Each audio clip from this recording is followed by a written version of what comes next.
Tribes TV on location at the Spring Caravan and Camping Show, and you're probably wondering what we've got to talk about property here, but we're actually on the Visit Cornwall stand, and we thought it would be a great opportunity to talk about Cornish holiday lets, and I'm delighted to be joined by Sara, who I'm going to describe as an advocate of Cornwall. She knows everything about it, and Cornwall, fantastic place to holiday, isn't it, Sara, and growing in popularity. It is growing in popularity. It was voted for the 4th year running the British Travel Awards Seaside Holiday of the Year for families. It is the perfect place to have a bolt hole if you're lucky enough to be able to afford one. It's a great place to holiday with the kids. It's a great place to holiday if you're a young couple because of the surfing, if you're an older couple, if you're a foodie and you love some of the most well-known chefs now have got homes in Cornwall and properties and restaurants in Cornwall. It's got everything, actually. I think there's not a thing I can't think it hasn't got. And it's got the best climate in the UK as well, hasn't it? It's certainly probably got the warmest climate in the southwest. We're lucky enough in this recent bout of snow that everybody had, apparently. It actually stopped at the Tamar and we didn't have a flake of snow, which is, if you live in Cornwall, is a bit disappointing, but it was great to know that our climate is warm enough to not to give us any snow, which was indeed good. Now, holiday makers are becoming more discerning. They are. They want a more upmarket product, and I think it's worth noting that Cornwall has been voted by The Guardian as the foodie capital of the UK, which is great for holiday makers. It is very good for holiday makers.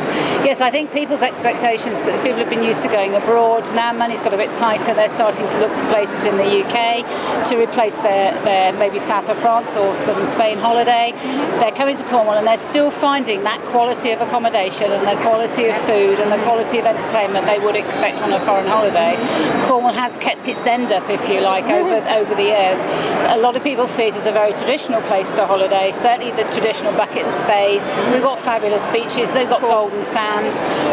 Most of the time, could never guarantee fabulous weather day in, day out, but most of the time we've got good warm weather. So it's for everybody. It's for those that want a more cosmopolitan holiday, a bit more sophisticated, a very good restaurant to eat in the evening, nice places to walk, to sightsee, and if you've got kids, then we've still got those beaches. We've got all the entertainment you could wish for, from the Eden Project right down to Land's End, St Michael's Mount, vast amounts of coastline to walk. So if you're a photographer, even if you're a gardener, you're going to find many places to fill your holiday with lots of entertainment. And this is important because, of course, as holiday let owners, we want to fill our properties year round. Absolutely, yeah. So would you say that Cornwall is becoming less seasonal now, and that it's certainly less seasonal?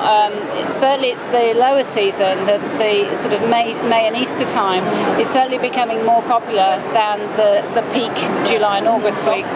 We always used to say in Cornwall they used to take care of themselves. Now we need to work a bit harder now to get those peak weeks filled, but the Easter and May bank holiday weeks, early September certainly and early October are becoming a real mecca now for holiday makers, particularly those. It's more of a habit now to take a couple of short breaks. That's true. And these 3 and 4 night short breaks, even little 2-day tiny breaks, are now becoming more and more popular.